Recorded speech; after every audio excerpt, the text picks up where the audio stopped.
On a beaucoup dit que la RDC était indifférente à la question des femmes violées en RDC. On a beaucoup dit que les plus grands prêteurs de ces questions, de ces actes, étaient les soldats de l'armée congolaise. Il était donc nécessaire de prendre le taureau par les cornes. Alors pourquoi on ne l'a fait qu'en 2013? Est-ce que c'est parce qu'il y avait un calcul politique? Est-ce que c'est parce qu'il y avait un calcul électoral? Est-ce que c'est pour améliorer l'image d'un gouvernant ou d'une équipe gouvernementale? Non, je pense que nous avons pu intervenir à partir de 2014 parce que c'est seulement en 2013, après 10 ans de guerre à l'est du pays, que nous avons pu stabiliser cette partie avec l'aide de la communauté internationale. Comme j'ai dit, c'est un effort collectif qui commence par finalement la volonté politique de son Excellence, le président Kabila, parce que c'est lui, lorsque nous avons mis un terme, ou en tout cas que nous avons stabilisé un peu mieux le front de l'Est en 2013, qui a estimé qu'il n'était pas acceptable que les femmes et les enfants continuent de souffrir de l'insécurité qui vient des viols et l'insécurité qui vient du recrutement forcé de nos enfants, à nous les femmes. Et donc dans ce cadre-là, je crois que la RDC est le seul pays à avoir ce type de bureau, un bureau des plaintes pour les Congolais victimes de ces abus. Et donc, il ne m'appartient pas à moi de décider de ce que sera mon cheminement personnel. Le cheminement personnel ne compte pas. C'est une cause nationale, c'est une cause collective. Et je pense que c'est un beau sujet de pouvoir parler de la vision future que nous, les parents, nous avons pour nos jeunes de demain en termes d'employabilité des jeunes. Et c'est tout ce que nous faisons au travers, évidemment, d'une population cible qui est celle des jeunes gens ayant subi des sévices des groupes armés.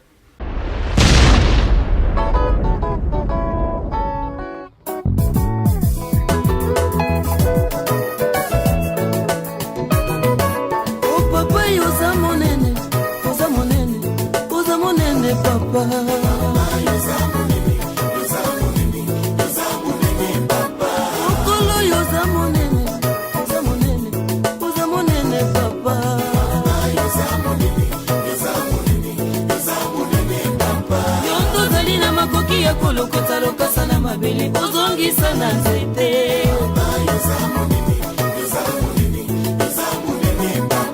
olatisa moku ekauka mosuni papa odalisi monene na yo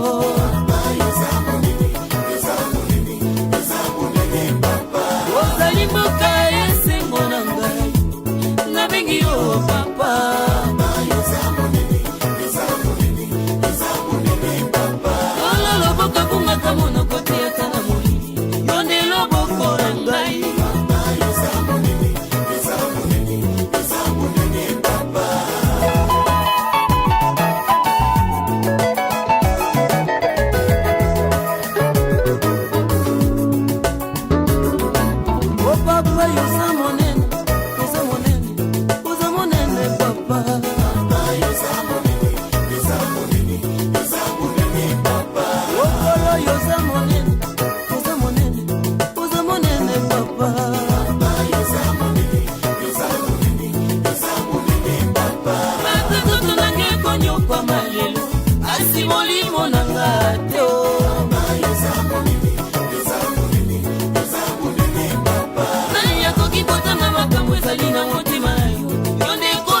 ila chishiki wakumuta ilo motion sesi shila katumike bali batwa bendendam Yesu uli chilo chibanki Emmanuel wa ibe maranga takutu binitanga olu jinsangu uli nsangu tuwe wankaye kwena mukwa manu we wa shabano wa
Madame a eu l'habitude d'aller à New York où elle parle souvent. Je lui ai dit, mais vous n'allez pas vous limiter à New York, il faut aussi venir à Genève parce qu'on veut vous écouter. Souvent, lorsqu'on entend parler de la République démocratique du Congo, on a l'impression qu'il n'y a aucun effort qui est fait, qu'on croise les bras, mais elle va vous parler et elle va vous montrer qu'un travail important est en train d'être fait. Et nous pensons que le soutien de nos partenaires va être très, très important aussi pour que nous puissions aller de l'avant. Nous vous remercions d'abord d'être venus. Nous savons que la période est très critique. Nous sommes en pleine session. Vous vous êtes dérangés de venir ici. Et nous savons qu'il y a aussi beaucoup d'événements en cours. Il y a des chefs d'État qui sont encore sur place. En dépit de cela, vous êtes venus. En tout cas, nous vous en remercions beaucoup. Nous vous sommes très reconnaissants pour cela. Je vais passer la parole à Madame. Bonjour à tous et comme l'a dit Monsieur l'ambassadeur de la République démocratique du Congo, je crois que nous apprécions à sa juste valeur votre présence à tous ici, surtout à un moment d'intense session.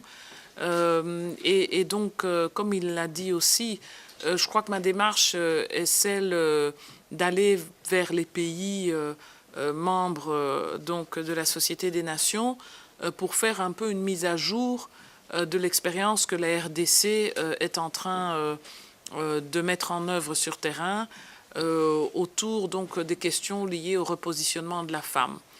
Alors, je ne sais pas ce que vous avez prévu par rapport au film, parce que sinon, vous voulez que le film, peut-être une petite introduction, et puis vous pourriez projeter le film. Il est parti derrière la maison. Il est dormi sur moi.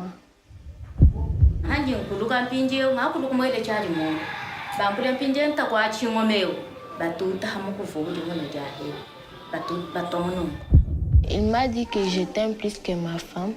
Et puis il m'a dit encore que si tu pars dire chez vous, on va te frapper, on va te tuer.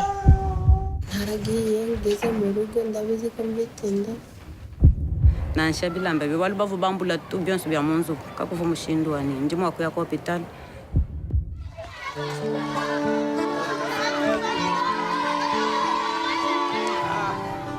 Après l'horreur, la victime d'un viol et ses proches sont complètement déboussolés.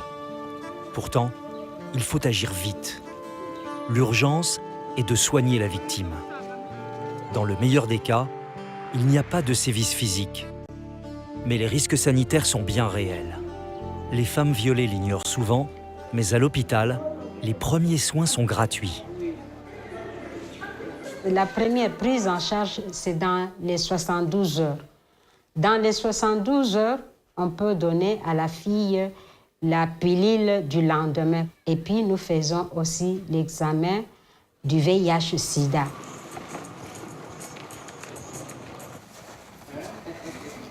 Comment se remettre d'un tel traumatisme? Comment vivre avec la honte?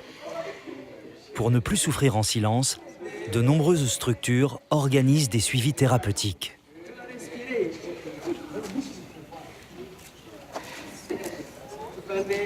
Ce que nous pensons, c'est de vouloir montrer à ces femmes qu'elles ne puissent pas se dévaloriser. Et alors, nous les réconfortons tout à l'heure, montrant que demain ou après-demain, elles peuvent devenir des personnes qui peuvent aider la société congolaise et à aller de l'avant. Encore trop souvent rejetées par leur communauté, les victimes de violences sexuelles sont démunies.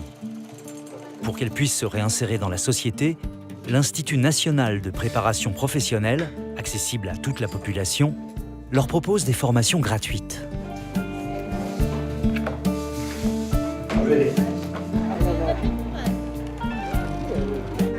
Grâce au soutien de l'État, l'INPP se déplace même auprès des femmes isolées du milieu rural, comme ici à Kibumba, dans la province du Nord Kivu.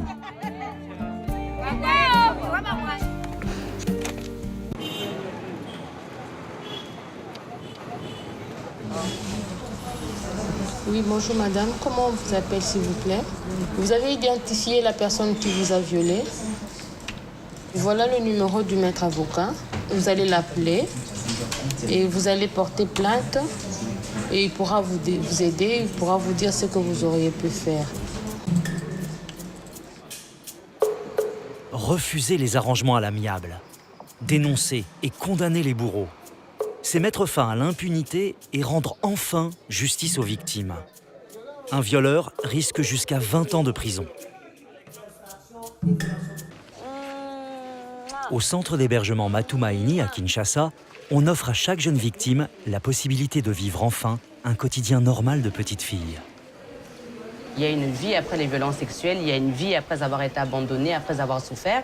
Le plus important, c'est de donner la possibilité à ces jeunes filles de pouvoir accéder à l'instruction, de pouvoir accéder aux formations.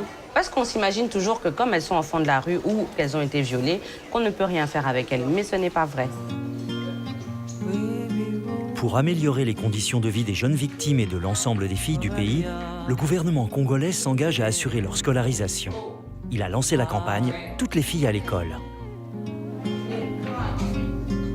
Et parce que le changement ne saurait se faire sans la contribution de tous les Congolais, Janine Mabunda, nommée responsable de la lutte contre les violences sexuelles, réunit les chefs coutumiers à Kinshasa. Il représente l'autorité locale des 26 provinces du Congo.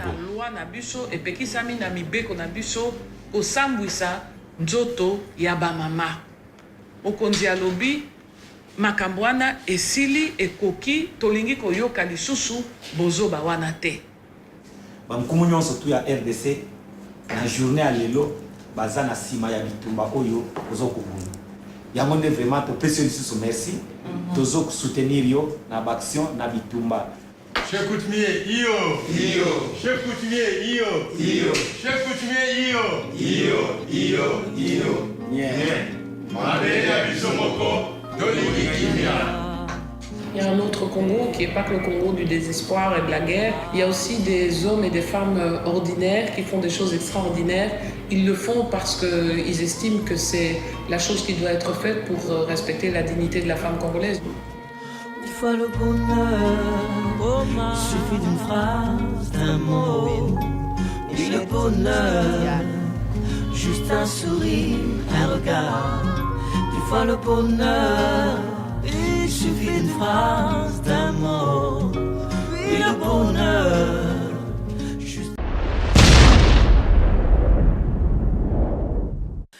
Le but ici, c'est certainement pas d'être véhément, vocal et faire de la propagande, mais c'est au moins de se dire qu'on a une histoire qui n'est pas facile, une histoire qui est dans la région des Grands Lacs, et j'ai plaisir à voir les pays frères de cette région des Grands Lacs ou d'Afrique centrale, le Gabon, le Congo-Brazza, le Cameroun et bien d'autres, cette Afrique centrale qui a l'habitude d'être dépeinte comme une Afrique centrale à soubresaut et un petit peu difficile de compréhension, qui ne semblerait que verser dans les conflits, mais dans cette Afrique centrale, il y a quand même sur terrain des choses qui se passent, des choses qui se font.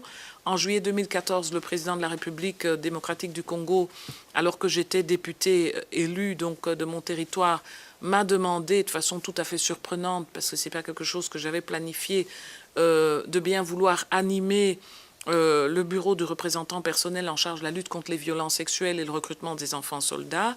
Et donc j'avoue que j'avais été assez surprise parce que mon parcours de départ est un parcours plutôt du secteur privé, économique ou alors du secteur de l'économie publique. Et la démarche était de dire, on a souvent l'habitude d'entendre, on a souvent aussi l'impression, peut-être dans l'image projetée à l'extérieur, que rien n'est fait par la République démocratique du Congo. On a parfois aussi l'impression que les citoyens de l'Est de la République démocratique du Congo, ceux qui sont proches des frontières rwandaises, ougandaises ou burundaises, d'où sont venus quand même quelques soubresauts sécuritaires, sont abandonnés à leur triste sort dans un manque de solidarité du reste de la nation congolaise. Et pour que chacun n'ignore pas en République démocratique du Congo, en positionnant ce bureau au niveau de la présidence de la République, que c'est la préoccupation du premier d'entre tous, et donc ça devrait, à titre exemplaire, être la préoccupation de chaque homme et femme congolais.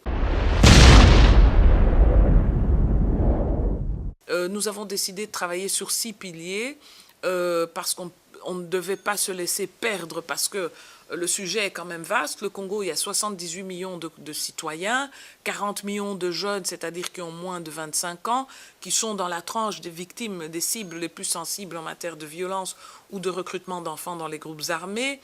Les infrastructures sont ce qu'elles sont. C'est un État qui est 80 fois plus grand que la Belgique, 8 à 10 fois plus grand que la France, et donc les défis sont à la hauteur de la dimension de la RDC. Et donc, si on n'a pas un cap précis, on ne peut pas avancer. Et donc, nous avons décidé de travailler sur 6 piliers. 1, dimensionner, documenter mieux le phénomène en termes de chiffres. 2, assurer que nous travaillons sur la lutte contre l'impunité. Et ça a été la première priorité, je dirais. Plus d'impunité en matière de viol, plus d'impunité en matière de recrutement d'enfants. Ne pas attendre juste la répression et la crise que représente le viol ou l'abus d'un enfant par des groupes armés, mais assurer une prévention, parce que le viol dit aussi beaucoup de la culture et de l'éducation que nous avons sur le positionnement de la femme.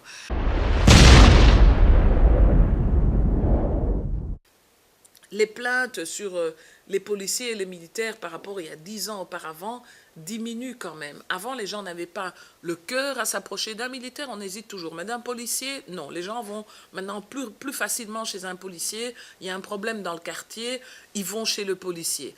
Et ça, les gens ont changé leur perception à cause de ce qui a été fait avec Paul, les petits containers de policiers qu'on met dans tous les quartiers, un policier de proximité. Et donc, oui, cette réforme de l'armée a pris du temps, et cette réforme des forces de sécurité, je devrais dire, mais elle commence à produire ses effets. Est-ce que les victimes ont facile à témoigner, parce que c'est quand même toujours une deuxième façon d'être stigmatisé. Nous l'avons bien compris, et c'est pour ça que nous avons mis sur pied un système de ligne secours, ligne téléphonique, un système de call center, un centre d'appel que vous avez vu dans le film, parce qu'en fait, en République démocratique du Congo, il y a 20 millions d'abonnés de téléphone. Et donc, je ne pourrais pas aller physiquement répondre à toutes les sollicitations de victimes, mais avec le téléphone, avec un numéro court et qu'on souhaiterait gratuit, ce qui n'est pas encore le cas, les gens peuvent, dans l'anonymat de son téléphone, dénoncer une situation de viol dont il est victime. Centrafrique est revenu sur la question des militaires des autres pays. Il a parlé des militaires des autres pays. C'est vrai. Je crois comprendre qu'il voulait parler de militaires des forces des Nations Unies. Oui, c'est cela. Des forces de maintien de la paix. Oui, des forces de maintien de la paix. En fait, le principe dans le domaine, c'est que vous savez d'abord qu'ils sont couverts par les immunités. Donc le pays hôte ne peut pas les poursuivre, le pays hôte n'a pas le droit de le faire. Et le principe en la matière, c'est que lorsque ce genre de cas arrive, on dénonce tout simplement auprès du secrétaire général des Nations Unies. Et par voie de conséquence, ce qui se fait, c'est que les gens sont renvoyés dans leur pays pour y être jugés. Donc, il n'appartient pas au pays hôte de les juger. Le pays hôte n'a pas le droit. C'est leur pays d'origine, normalement, qui doivent les poursuivre. Et en la matière, je crois qu'il y a plusieurs rapports du secrétaire général qui couvrent toutes les dénonciations dans le domaine. Et l'expérience a montré que toutes les fois que ce genre de cas ont été posés, les gens ont été renvoyés chez eux pour y être poursuivis et jugés. Quant à la suite, bon, évidemment, Souvent ça c'est souvent défaillant. Les gens ne poursuivent pas leurs propres militaires. Pour certains cas d'ailleurs, nous avons vu, lorsqu'ils sont rentrés chez eux, ils ont été promus à des grades supérieurs au lieu d'être jugés et poursuivis. C'est malheureusement ce qui arrive très souvent, mais bon, c'est ça le principe. Cette question est une question d'actualité aux Nations Unies, notamment au Conseil des droits de l'homme. Et nous apprécions les efforts qui ont été faits par la RDC à travers le bureau qu'elle anime pour pouvoir baisser le nombre de cas de viol et pour pouvoir engager et la société civile et tous les acteurs politiques de la RDC en vue de solutionner toutes ces difficultés qui touchent les femmes de la RDC dans les différentes zones qui sont touchées par le conflit.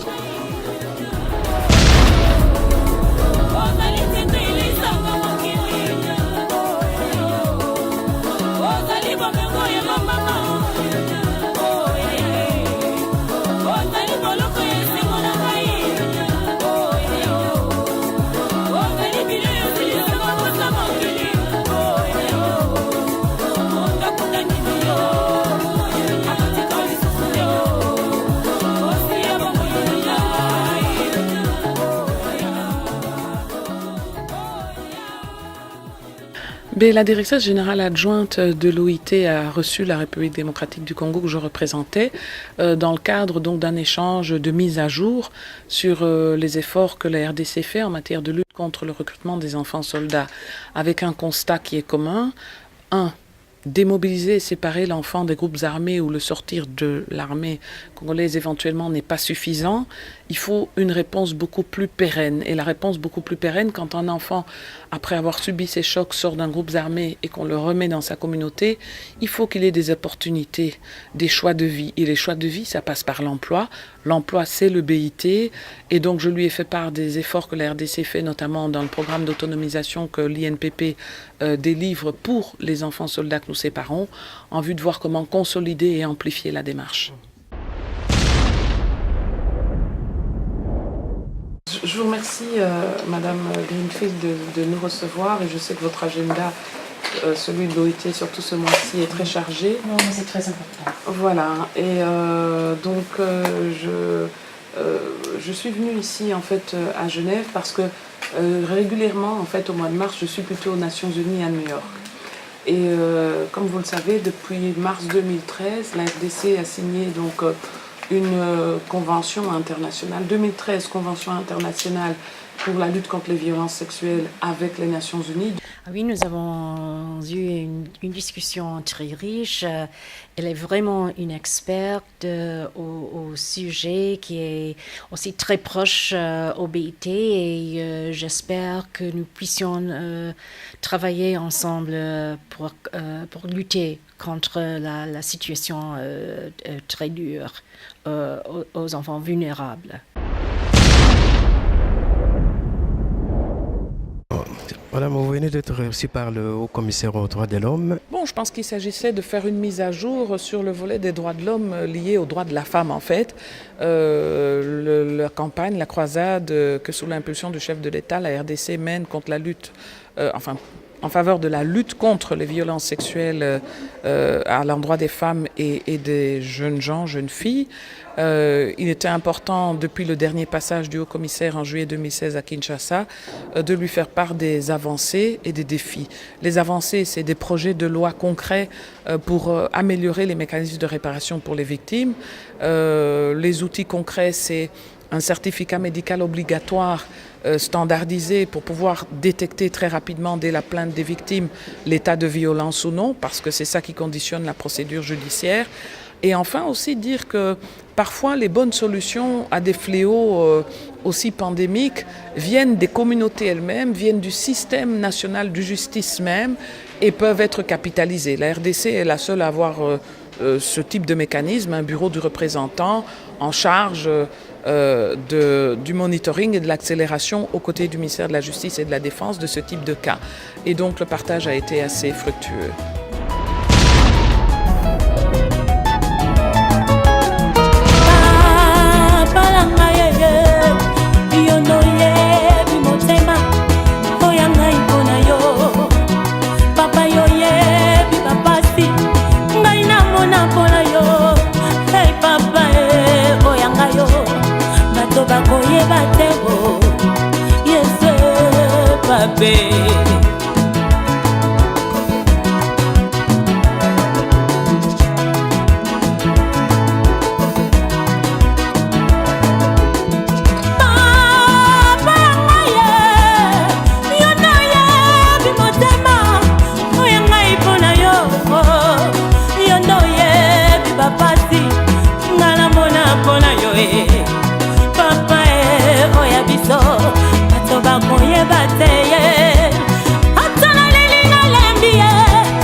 yango ngala kokima yo te ata bakangi ngai miso ngala koloba kaka bosolo oyo nde nzela ya bomoi yo yebi mpila ngai yo ata bapasolinga bilamba ngala kokima yo te ngala koloba kaka bosolo oyo nde nzela ya bomoi yo yebi mpila ngai yo kombo nyinyo lingaka babenga yo nabenga yo sikoyo olingaka kombo nyinyango babe nabenga yo sikoyo nayebisa baninga tobenga yo nabenga yo sikoyo eskolingaka jova rafa ema nabenga yo sikoyo olingaka jova nisi nabenga yo sikoyo olingaka alfa omega bo nabenga yo sikoyo kombo nyinyo lingaka ngomingyo nayebisa baninga tobenga